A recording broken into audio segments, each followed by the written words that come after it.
بسم الله الرحمن الرحيم عما يتساءلون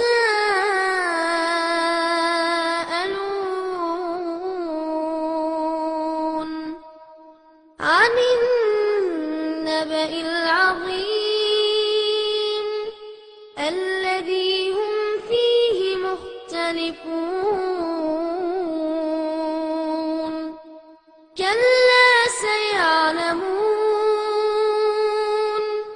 ثم كلا سيعلمون ألم نجعل الأرض مهادا والجبال أوتادا وخلقناكم أزواجا وجعلنا نومكم سباتا وجعلنا الليل لباسا وجعلنا النهار معاشا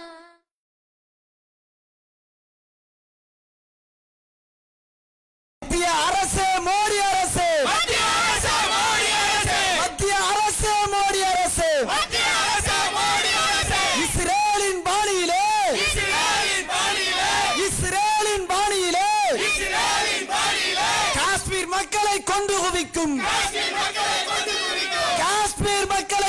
குவிக்கும் மத்திய அரசு மோடி அரசு மத்திய அரசு மோடி அரசு கொள்ளக் குண்டுகளை பயன்படுத்தி காஷ்மீர் மக்களை கொல்லாது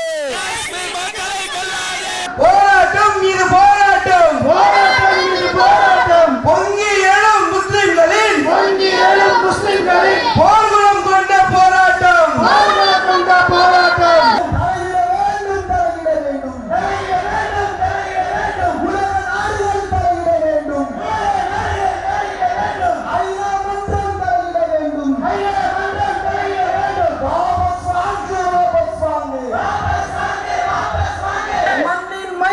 தாக்கப்பட்டு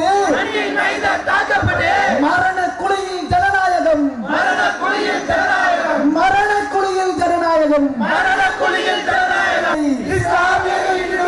இஸ்லாமியர்களின் இன்னுயிரை இரக்கமின்றி காவு வாங்கும்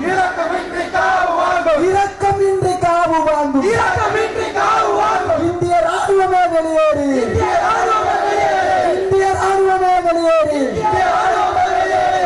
அளித்தது போலும் வெளியேறு அக்கிரமங்கள் தொடருமானால் ஆட்சி மாறும் எச்சரிக்கை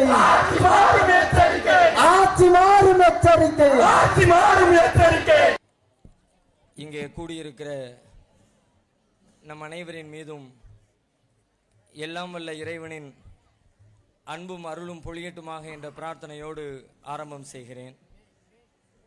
அன்பிற்குரிய சகோதர சகோதரிகளே, காஷ்மீரகம் தகித்து கொண்டிருக்கிறது. அங்கே மக்கள் படுகிற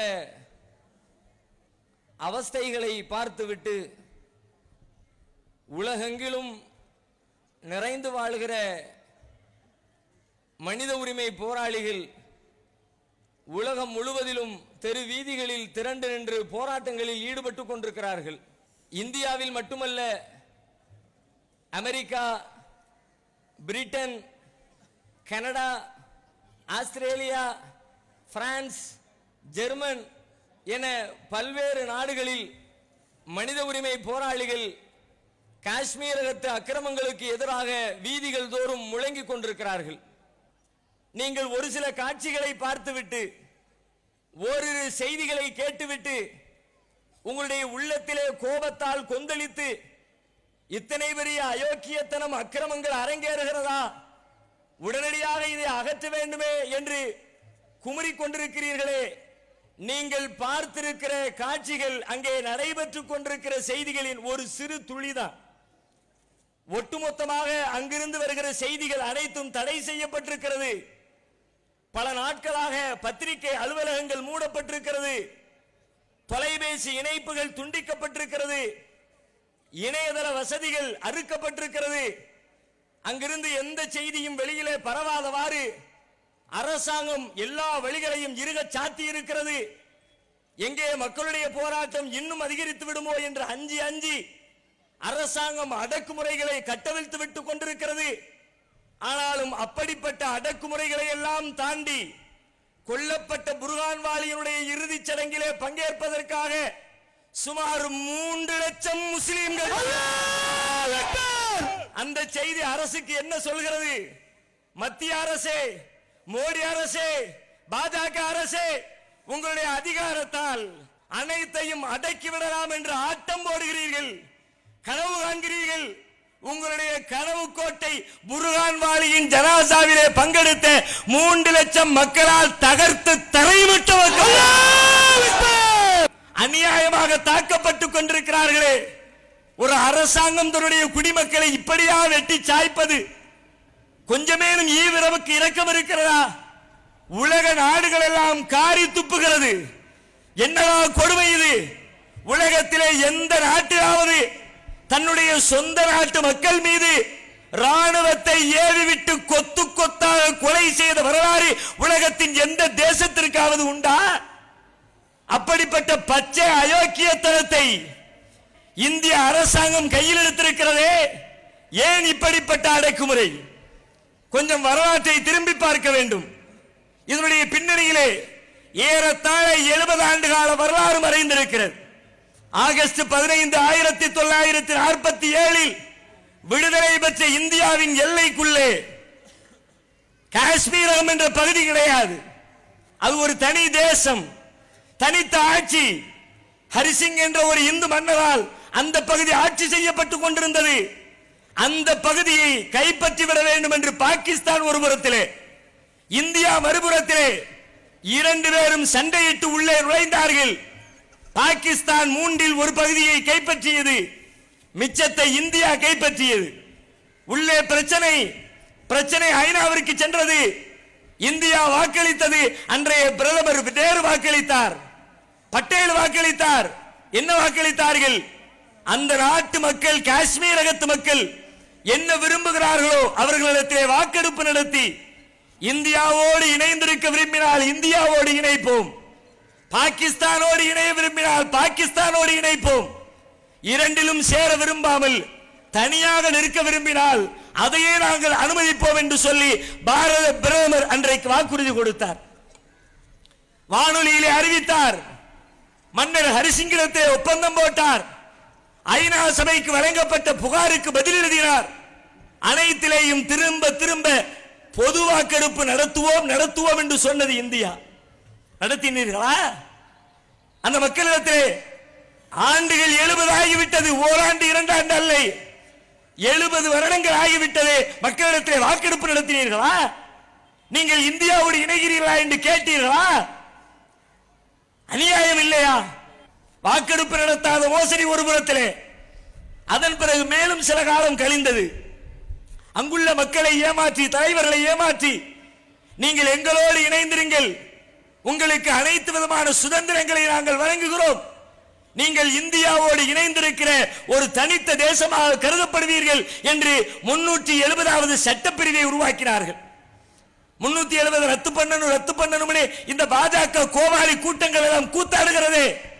அந்த 370வது பிரிவு ஏன்?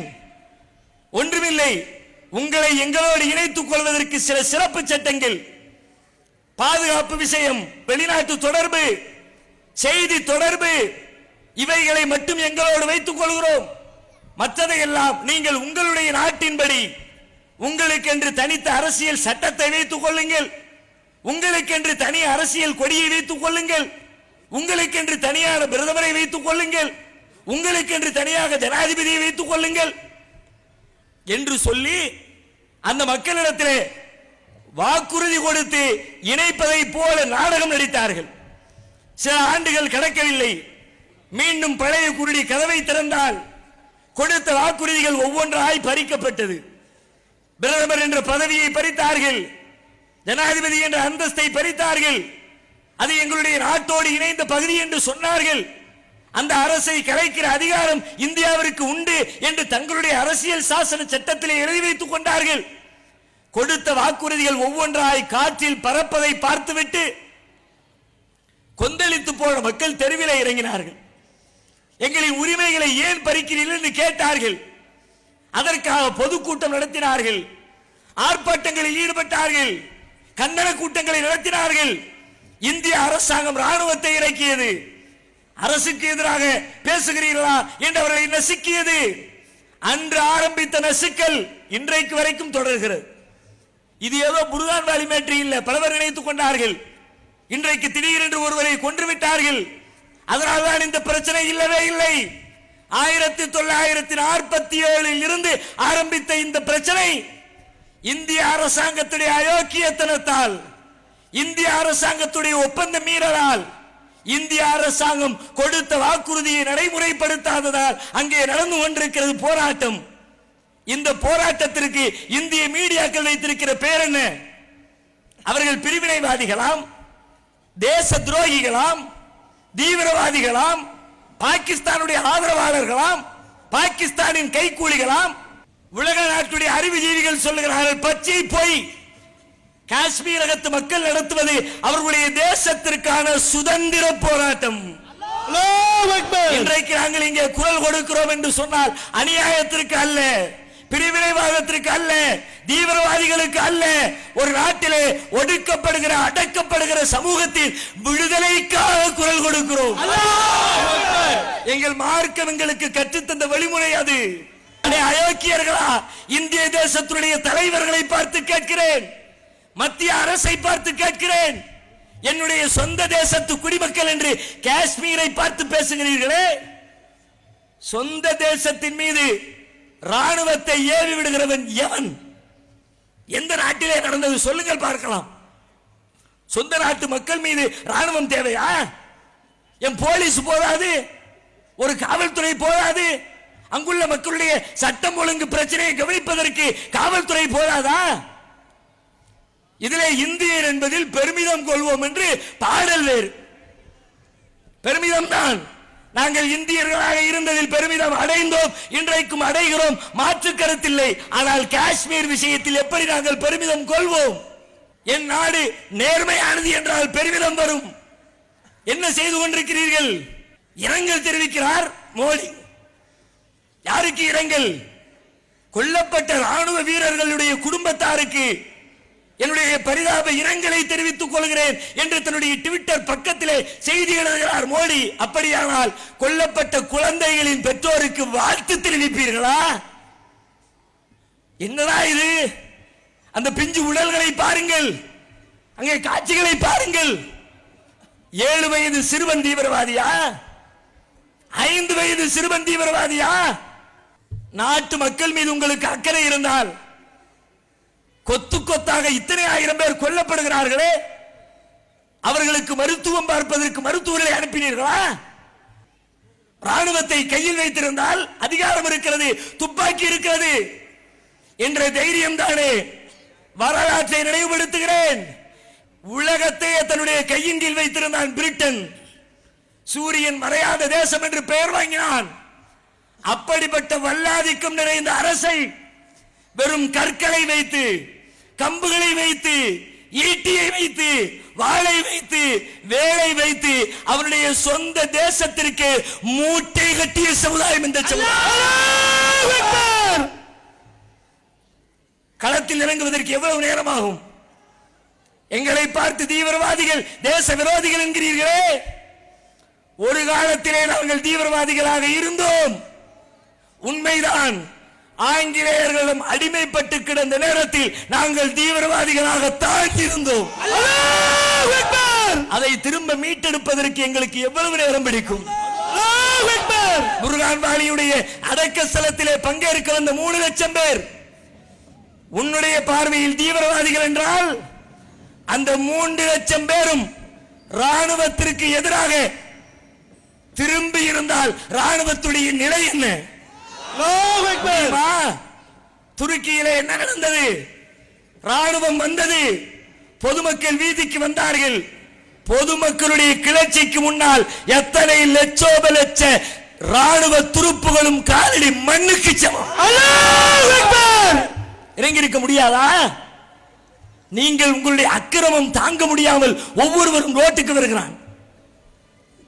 ஆயுதப்படைக்கு ராணுவத்திற்கு என்று சிறப்பு சட்டத்தை கொடுத்திருக்கிறீர்களே, எப்படிப்பட்ட ராணுவம்? நல்லவர்களா? புண்ணிய ஆத்மாக்கள் நிறைந்திருக்கிற ராணுவமா? ராணுவத்துடைய நிலை எப்படி? முஸ்லிம்கள் என்று சொன்னாலே அவர்களை கருவறுக்க துடிக்கிற காவி சிந்தனை கொண்டவர்கள் நிறைந்திருக்கிற ஒரு கூட்டத்தை அப்பாவி மக்கள் மீது ஏவி விட்டிருக்கிறீர்களே. அவர்கள் செய்த கடந்த காலத்தில் செய்த காட்சிகள் தெரியுமா உங்களுக்கு? வெள்ளத்தின் பொழுது பாதிக்கப்பட்ட மக்களை புதைகுழியிலிருந்து மீட்டுக் கொண்டிருக்கிற பொழுது தாடி வைத்திருந்த முஸ்லிம் பெரியவர் ஒருவர் உள்ளே கிடக்கிறார், மண்ணில் புதையுண்டு கிடக்கிறார். கல்லை அகற்றி மண்ணை அகற்றி புதையுண்டு கிடக்கிற அந்த மனிதனை தூக்க போகிற நேரத்தில் பச்சை உடையணிந்த இந்த ராணுவ வீரன் பார்த்துவிட்டு சொல்லுகிறான், அடே தாடிவாளா, இவனை தூக்காத. அயோக்கியர்களா, எப்படியடா உங்களுக்கு மனம் வருகிறது? இப்படிப்பட்ட கல்லஞ்சம் படைத்தவர்களை கொண்டு போய் காஷ்மீரத்து மக்கள் மீது ஏவி விட்டிருக்கிறீர்களே. 70 வயது முதியவர், தாடி நரைத்து தலைமுடி நரைத்து நடப்பதற்கே தள்ளாடுகிற நிலை. துப்பாக்கியின் பின்புறத்தால் அந்த முதியவரை தாக்குகிறார்களே. செத்து போய்விட்ட ஒரு முஸ்லிம் வாலிபன் தாடியோடு செத்து கிடக்கிறார். செத்து போன சடலத்தை கூட விட்டு வைக்காமல் கத்தியை கொண்டு மாங்கு மாங்கென்று குத்துகிறானே. எத்தனை வெறி பிடித்த நாயாக இருந்திருப்பான். அப்படிப்பட்ட நாய்கள் நிறைந்த ஒரு சமூகத்தை காஷ்மீர் மக்கள் மேல ஏவி விட்டிருக்கீங்களே. மனம் இருக்கிறதா? உங்களிடத்திலே மனித நேயம் இருக்கிறதா? ஈவு இரக்கம் இருக்கிறதா? இந்த ராணுவம் உள்ளே இறங்கி களத்திலே செய்து கொண்டிருக்கிற வேலை என்ன? அநியாயம் என்றால் அநியாயம், அப்படி ஒரு அநியாயம். நினைத்தாலே நெஞ்சு பதறுகிற அநியாயம். ஹாஸ்பிட்டலிலே பாதிக்கப்பட்ட மக்களுக்கு வைத்தியம் செய்து கொண்டிருக்கிறார்கள், ஹாஸ்பிட்டலுக்குள்ளே தாக்குதல். துப்பாக்கி சூடு எப்படி? துப்பாக்கி சூடு நடத்தினால் கூட காலுக்கு கீழே நடத்த வேண்டும், வரைமுறை. சர்வதேச போர்க்களத்திலே சொல்லப்பட்டிருக்கிற சட்டத்தை கூட சொந்த குடிமக்கள் மீது அமுல்படுத்தாமல் அத்தனை துப்பாக்கி குண்டுகளும் முஸ்லிம்களுடைய மார்புகளிலும் முதுகுகளிலும் பாய்ந்திருக்கிறதே. ஜேஎன்யூ மாணவி கேட்டால், இதை உலகத்திலே இருக்கிற இந்த அயோக்கியத்தனத்தை நியாயப்படுத்துகிற அத்தனை நாதாரிகளை பார்த்து கேட்கிறேன். குறிப்பாக இன்றைக்கு முகநூலிலே பதிவேற்றம் செய்திருக்கிற கல்யாணராமன் என்ற நாயையும் சேர்த்து கேட்கிறேன். அந்த நாயை எவன்கிட்ட செருப்படி வாங்கி சாக போறான்னு தெரியும். பெல்லட் குண்டுகளால் பாதிக்கப்பட்ட ஒரு சகோதரியுடைய புகைப்படத்தை போட்டுட்டு இந்த குண்டுகளால் துளை தடுக்கும் ராணுவத்திற்கும் காவல்துறைக்கும் என்னுடைய வாழ்த்துக்கள் என்று இந்த காவி வெறிபிடித்த கல்யாணராமன் பதிவேற்றம் செய்திருக்கிறான். அனைவரையும் பார்த்து கேட்கிறேன், எங்களை பார்த்து தேச விரோதிகள், தீவிரவாதிகள், பாகிஸ்தான் கைகூலிகள், பாகிஸ்தான் ஆதரவாளர்கள், தேச பற்றில்லாதவர்கள் என்றெல்லாம் மீடியாக்களோடு சேர்ந்து கொண்டு முழங்கும் அயோக்கியர்களே, ஜவஹர்லால் நேரு பல்கலைக்கழகத்திலே படித்துக் கொண்டிருக்க காஷ்மீரகத்துடைய மாணவி கேட்ட ஒரு கேள்வியை கேட்கிறேன். உங்களுக்கு மனம் இருந்தால் அவள் கேட்ட கேள்விக்கு பதில் சொல்லுங்கள், பார்க்கலாம். அவள் கேட்கிறாள், தேசபக்தி தேசபக்தி என்கிறீர்களே, எங்கள் தேசபக்தியை நாங்கள் எப்படி வெளிப்படுத்துவது? உங்களுடைய ராணுவம் எங்கள் வீட்டிற்குள்ளே வருகிற பொழுது நாங்கள் தயாராக படுத்துக்கொண்டு எங்கள் தேசபக்தியை நிரூபிக்க வேண்டுமா? சொல்லுங்கள், பார்க்கலாம். இந்த கேள்விக்கு பதில் சொல்லுகிற திராணி படைத்தவன் எவன் இருக்கிறான்? 12 நாட்களாக ஊரடங்கு உத்தரவு, வரலாற்றிலே கேள்விப்படாத செய்தி. ஒரு நாள் போடுவார்கள், 2 நாள் போடுவார்கள், 3 நாள் போடுவார்கள். ஜூலை 8 புர்ஹான் வாலி கொல்லப்பட்ட நேரத்திலிருந்து ஜூலை 20 இந்த நிமிடம் வரைக்கும் ஊரடங்கு உத்தரவை உன்னால் ரத்து செய்ய முடியவில்லை என்று சொன்னால் அங்கே எங்கள் மக்கள் வீதியிலே இறங்கி நிற்கிற அழுத்தம் காரணமா? நாங்கள் தீவிரவாதிகள் அல்ல, திருப்பி தாக்குகிறவர்கள் அல்ல, தீவிரவாதத்தை கையில் எடுக்கிறவர்கள் அல்ல, ஒருபோதும் அதை துணை போகிறவர்கள் அல்ல. ஆனாலும் உங்களுடைய அநியாயம், அத்துமீறல், எல்லை கடக்கும் என்று சொன்னால் அதனால் ஏற்படுகிற தீவிரவாத செயல்களுக்கு அரசே நீதான் பொறுப்பு. உங்களுடைய பார்வை என்ன என்று எங்களுக்கு தெரியும். மத்தியிலே பாஜக அரசு பொறுப்பேற்றுக் கொண்ட நாளில் இருந்து இன்றைக்கு வரைக்கும் நாங்கள் பார்க்கிறோம். நீங்கள் இந்த தேசத்திலே வாழ்கிற முஸ்லிம்களை உங்கள் நாட்டுடைய சொந்த குடிமக்களாக பார்க்கவில்லை. நீ பார்த்தாலும் சரி பார்க்காவிட்டாலும் சரி அதனால் எங்களுக்கு எந்த கேடும் இல்லை. உன்னுடைய உதவியால் உங்கள் தயவால் நாங்கள் வாழுகிறோம் என்று எண்ணிக்கொண்டீர்களா? படைத்த இறைவனுடைய உதவி எங்களுக்கு இருக்கிறது. நீ எத்தனை சித்தரிப்புகளை எங்களுக்கு எதிராக செய்தாலும் அவை அத்தனையும் நாங்கள் தூள் தூளாக்குவோம். இன்றைக்கு நாங்கள் வீதிக்கு வந்திருக்கிறோம். எங்கள் கோபங்களை எல்லாம் வெறும் வார்த்தைகளில் கொட்டிக் கொண்டிருக்கிறோம். இந்த நாட்டின் மீது பற்றுள்ளவர்கள் நாங்கள். உங்களை விட இந்த தேசத்தின் மீது பாசமுள்ளவர்கள் நாங்கள். ஏனென்றால் இந்த தேசத்தை கட்டியமைத்த சிற்பிகள் நாங்கள். அதனால் தான் எங்களுடைய கோபங்களை எல்லாம் ஜனநாயக முறைப்படி வீதிகளில் நின்று தெரிவித்துக் கொண்டிருக்கிறோம். எல்லை மீறாமல் அதை கட்டுப்படுத்தி காக்க வேண்டிய பொறுப்பு அரசை சார்ந்தது என்பதை சொல்லிக் கொள்கிறோம். அங்கே உலகத்திலே எங்கும் கேட்டிராத ஒரு கொடுமை, விதவைகளை கேள்விப்பட்டிருப்பீர்கள். உலகத்தினுடைய எல்லா பகுதிகளிலேயும் விதவைகள் இருப்பார்கள். பாதி விதவைகளை கேள்விப்பட்டிருக்கிறீர்களா? காஷ்மீரிலே மட்டும்தான் அப்படிப்பட்ட துன்பம். பாதி விதவைகள். யார் பாதி விதவை? ராணுவம் தனக்கு வழங்கப்பட்டிருக்கிற அதிகாரத்தை பயன்படுத்தி வீட்டிற்குள்ளே புகுந்து விரும்பிய நேரத்தில் விரும்பிய மனிதர்களை அள்ளி செல்லும். கொண்டு போனவர்கள் எங்க இருக்கிறார்கள்? அவர்களை என்ன செய்தார்கள்? உயிரோடு இருக்கிறார்களா? செத்து போனார்களா? எதுவுமே தெரியாமல் பல்லாயிரக்கணக்கான பெண்கள் பாதி விதவைகளாக இருக்கிறார்கள். உலகத்திலே எங்கும் இல்லாத மற்றொரு கொடுமை, காணாமல் போன பெற்றோர்களின் சங்கம் என்ற ஒரு சங்கம் இருப்பது உலகத்திலே காஷ்மீரில் மட்டும்தான். ஏறத்தாழ 45,000 பெற்றோர்கள் அந்த சங்கத்திலே உறுப்பினர்கள். விஷயம் என்ன? காணாமல் போன பிள்ளைகளை தேடுவது. அதற்காக பெற்றோர்கள் அமைத்திருக்கிற சங்கம். கேள்விப்பட்டிருக்கிறீர்களா? எதனால் இப்படிப்பட்ட கொடுமை? மீடியாக்களை விவாதித்தீர்களா? நடிகையின் உள்ளாடையை பற்றி விவாதிக்கிற மீடியாக்களே, நடிகை வீட்டு நாயை பற்றி பேசுகிற மீடியாக்களே, பாதி விதவைகளை பற்றி, காணாமல் போன பிள்ளைகளின் பெற்றோர்களின் சங்கத்தை பற்றி என்றைக்காவது உங்கள் ஊடகங்களிலே விவாதித்திருக்கிறீர்களா? இந்த கொடுமைகளுக்கு முற்றுப்புள்ளி வைக்கப்பட வேண்டும். ஆயுதத்தால், அதிகாரத்தால், ராணுவத்தால் ஒரு சமூகத்தை பல ஆண்டுகளுக்கு அடக்கி வைத்திட முடியாது.